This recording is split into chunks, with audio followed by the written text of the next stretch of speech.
बहुत समय पहले की बात है। चंदनपुर गांव में एक घर में बूढ़ा और बुढ़िया रहती थी, जिन्हें लोग प्यार से काका और काकी कहते थे। जिनके पास कोई संतान नहीं थी, केवल वे एक दूसरे पर ही आश्रित थे। हर रविवार को पैसे इकट्ठा कर मटन लाकर बनाते थे, जिसको खाने के लिए लोगों की भीड़ लगी रहती थी। और बाकी गांव में खुले ढाबे केवल नाम के खुले थे, वहां पर कोई जाता ही नहीं था। अरे काका, आज तो रविवार है, जाओ सुबह सुबह मटन लेकर आओ, नहीं तो भीड़ लग जाएगी और तुम बना नहीं पाओगे। और आज तो मेरा भी खाने का मन है, अब देर मत करो, तुरंत जाओ, चाहे पैसे पहले ही ले लो, लेकिन मटन तो हमें खाना ही है, क्योंकि काकी के हाथ का मटन का स्वाद ऐसा है कि कोई एक बार खा ले तो जिंदगी भर भूल नहीं पाएगा। अरे बेटा मदन, मैं मटन लाने ही जा रहा था, बस थोड़े पैसे कम हो रहे हैं, क्योंकि मैं सोच रहा था आज 50 किलो मटन लेकर आऊं और बनाऊं, क्योंकि पिछले रविवार को कुछ आदमी मटन पाए ही नहीं, और अगर कोई मटन खाने आए और उसे मटन ना मिले तो मुझे बहुत बुरा लगता है। इसलिए अगर तुम थोड़े पैसे दे दो तो आज मैं मटन बढ़ा लूं। काका की इतनी बात सुनकर मदन काका को कुछ पैसे देता है। काका पैसे लेकर मटन खरीदने बाजार निकल पड़ते हैं।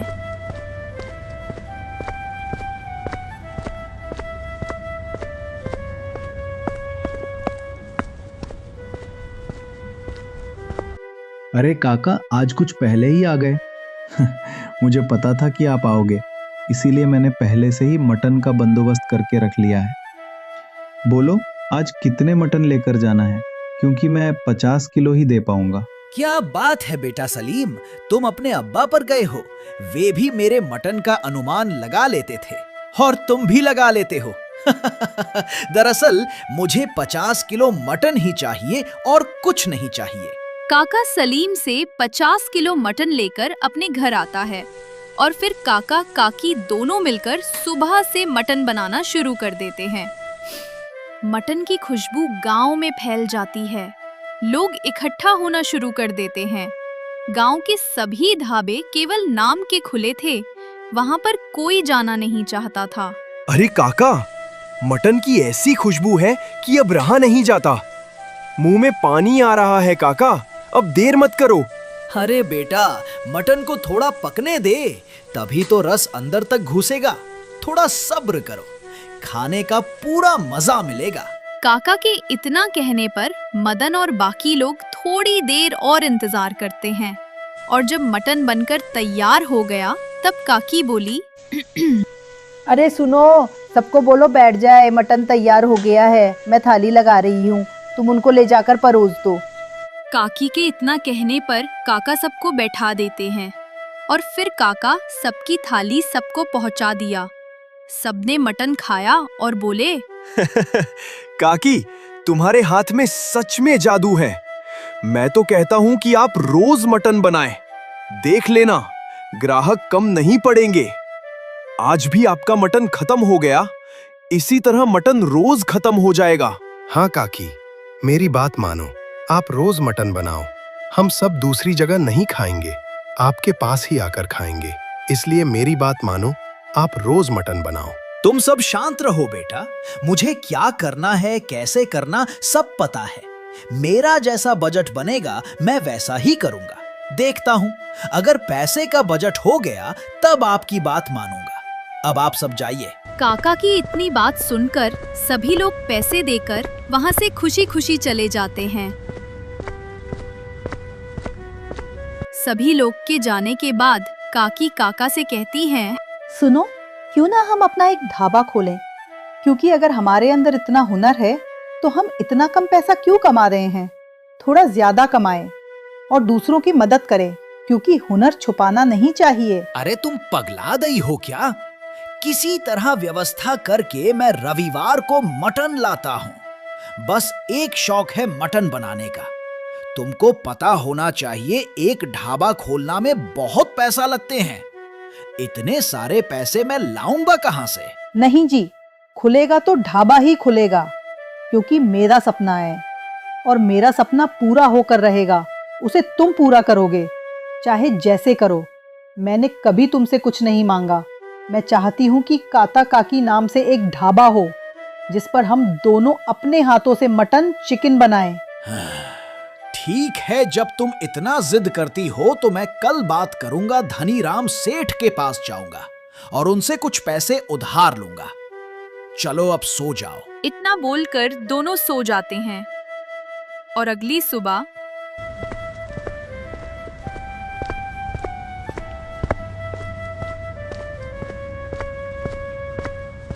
अरे काका, मेरे यहाँ कुछ मेहमान आने वाले हैं और मैं चाहता हूँ कि मेरे लिए मटन बना दो, क्योंकि अगर आपका मटन वो खाएंगे तो रिश्ता पक्का हो जाएगा और मेरी बहन की शादी एक अच्छे ग्रे हो जाएगी। मतलब तुम्हारी बहन के लिए रिश्ता आया है? मतलब रिश्ता देखने वाले आ रहे हैं? क्यों नहीं बनाऊंगा, बिल्कुल मैं बनाऊंगा। तुम जाओ मटन लेकर आओ और मैं उसे बेहतरीन तरीके से बनाने की पूरी कोशिश करूंगा, जिसे खाकर वो खुश हो जाएंगे। मोहन इतना सुनते ही सलीम के पास जाता है।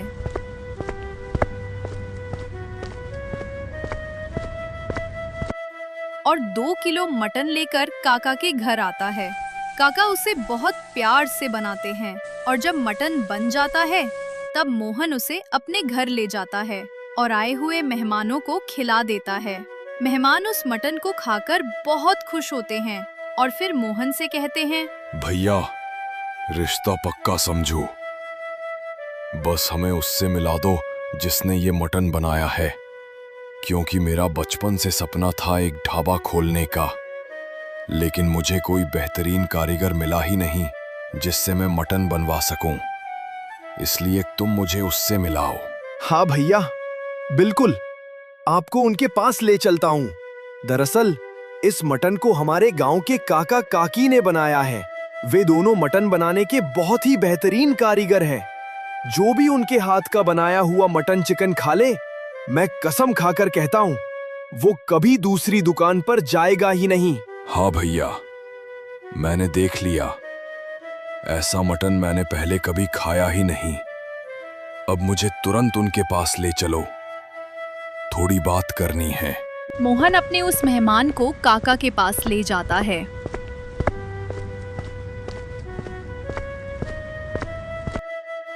काका, ये हमारे रिश्तेदार आपसे थोड़ी बात करना चाहते हैं। आपके हाथ का बनाया मटन इन्हें बहुत अच्छा लगा। ये चाहते हैं कि आप उनके यहाँ काम करें, मतलब कि ये ढाबा खोलने का पूरा पैसा लगाएंगे। आपको सिर्फ काम करना है और उसका पैसा भी मिलेगा। इतनी बात सुनते ही काका सोच में पड़ गए। खामखा मैं धनीराम सेठ से ब्याज पर पैसा उधार लेता। अगर मैं इसके यहाँ काम करूं और इसकी दुकान अपने नाम से खुलवा लूं और भाग्यवान को ना बताऊं तो बात बन सकती है। क्या हुआ काका, आप सोच में क्यों पड़ गए? कोई दिक्कत है क्या?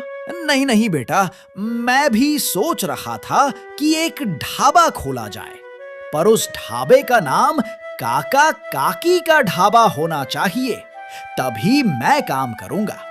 अगर इन्हें ये बात मंजूर है तो समझो पूरा पक्का है। कोई बात नहीं है काका, हमें आपके मटन से मतलब है। ढाबे का नाम कोई भी हो, उससे हमको कोई मतलब नहीं। 1 हफ्ते का वक्त चाहिए, मैं ढाबा बनवाकर आपसे मिलने जरूर आऊंगा। 1 हफ्ते बाद रविवार के दिन गांव वाले काका के घर इकट्ठा हो रहे थे, लेकिन काका मटन बनाने के लिए कुछ व्यवस्था कर ही नहीं रहे थे। ये देखकर काकी काका से कहती है, क्या हुआ, आज मटन बनाने का मन नहीं है क्या? देख रहे हो खाने वाले घर पर इकट्ठा हो रहे हैं और तुम इतना समय हो गया मटन लाने नहीं गए। क्या हो गया है? तबीयत सही नहीं है क्या? नहीं नहीं, बात ये नहीं है। दरअसल मैं ढाबा खोलने के लिए किसी को बोला था और उसी का इंतजार कर रहा हूँ। अब बनेगा मटन तो सिर्फ अपने ढाबे पर ही बनेगा। मतलब तुमने मेरा कहना मान लिया, काका ताकी नाम का ढाबा बनवा लिया? मैं तो बहुत खुश हूँ। रुको, मैं सभी को बताकर आती हूँ। काकी सभी मटन खाने वालों के पास जाती हैं और कहती है, सुनो सुनो, मटन आज नहीं बनेगा क्योंकि हम अपना ढाबा खोल लिए हैं और अब वहीं पर आप सबको मटन मिलेगा और रोज मिलेगा। काकी की इतनी बात सुनकर सब बहुत खुश होते हैं और अपने अपने घर चले जाते हैं। फिर थोड़ी देर बाद ढाबे का मालिक आता है और काका को चलने को कहता है। काका काकी ढाबे पर जाते हैं और वहाँ पर जाकर मटन चिकन बनाना शुरू कर देते हैं। जब गांव वालों को ये बात पता लगती है तब गांव वाले वहाँ पर जाकर मटन चिकन खाना शुरू कर देते हैं। थोड़ी ही देर में सारा बनाया हुआ मटन चिकन बिक जाता है।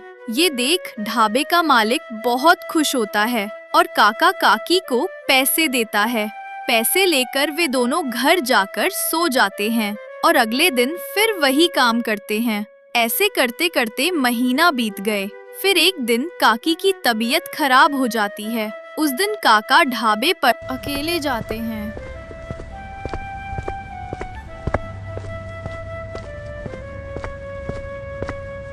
सुनो, आज तुम्हारी काकी की तबीयत खराब है, इसलिए तुमको मेरे साथ हाथ बटाना होगा। इतनी बात सुन ढाबे का मालिक काका के साथ मटन चिकन बनाने लगा और उसने पूरा प्रक्रिया सीख लिया कि काका कैसे मटन चिकन बनाते हैं। रोज की तरह आज भी ढाबे पर मटन चिकन बिक गया और फिर काका पैसे लेकर घर वापस आ गए और उधर ढाबे का मालिक सोच में पड़ गया। आज का मटन मैं ही बनाया और चिकन भी। इसका मतलब मैं भी बना सकता हूँ। तो ऐसा करता हूँ, काका काकी को अब मना कर दूंगा। फिजूल का पैसा क्यों उनको देना। अब तो दुकान मेरी चल ही गई है, तो चाहे अब वो बनाए या मैं बनाऊं, बात तो एक ही है। उधर ढाबे का मालिक इतना सोच रहा होता है और इधर काका काकी से कहते हैं, पता नहीं क्यों मुझे घबराहट सी हो रही है। मैं तुमसे कुछ छुपाया है जिसे बताना भी चाहता हूँ और डर भी लग रहा है। दरअसल जो ढाबा खुला है वो मेरा नहीं है। मतलब हम तुम नौकरी पर हैं। जिस दिन काम करेंगे उस दिन पैसा मिलेगा, जिस दिन नहीं करेंगे उस दिन पैसा नहीं मिलेगा। कब हमें वो काम से निकाल दे ये भी नहीं भरोसा। अरे तो परेशान होने की क्या बात है। मेरा सपना था पूरा हो गया। अब मैं मर भी गई तो कोई गम नहीं। अगर जिंदा रही तो अपने घर में ही काका काकी नाम का ढाबा चलेगा। रोज चलेगा, रोज बनेगा। अब सो जाओ। अगली सुबह होते ही काका ढाबे पर जाते हैं।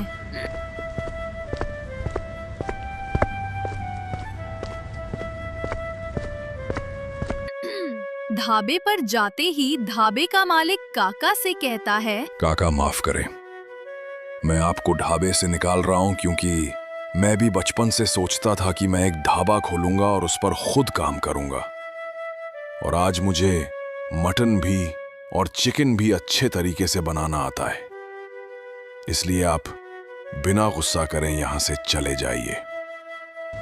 ढाबे के मालिक की इतनी बात सुन काका दुखी हो जाते हैं और बिना कुछ बोले वो अपने घर आते हैं और काकी से सारी बातें बता डालते हैं। ये बात सुनकर काकी भी काफी उदास हो जाती हैं और उधर ढाबे का मालिक मटन चिकन बेच रहा होता है। ग्राहक मटन चिकन खा रहे थे, लेकिन उन्हें एहसास हो गया था कि काका ने इस मटन चिकन को नहीं बनाया। और फिर दूसरे दिन भी ढाबे का मालिक मटन चिकन बनाता है, लेकिन वहाँ पर कोई नहीं जाता। और रविवार के दिन गांव वाले फिर काका के घर पहुँचते हैं और काका से कहते हैं, काका, अब हम सब वहां पर मटन नहीं खाएंगे। अगर आप हफ्ते में एक दिन भी बनाते हैं तो हम एक दिन ही खाएंगे, लेकिन वहां पर मटन नहीं खाएंगे। बेटा तुम सब परेशान ना हो, काका ने आज पहले ही मटन बना दिया है और मैं तुमसे वादा करता हूं कि मटन आज ही नहीं बल्कि रोज बनेगा। जब तक मैं जिंदा हूं तब तक काका काकी के मटन चिकन खाओगे। तो दोस्तों इस तरह काका ने फिर से अपने घर पर ही मटन चिकन बनाना शुरू कर दिया और उस ढाबे वाले को खूब पछतावा होता है। तो दोस्तों हमें इस कहानी से यही सीख मिलती है कि हमें जितना मिलता है उतना बहुत मिलता है। इतने में ही खुश रहने में ही भलाई है।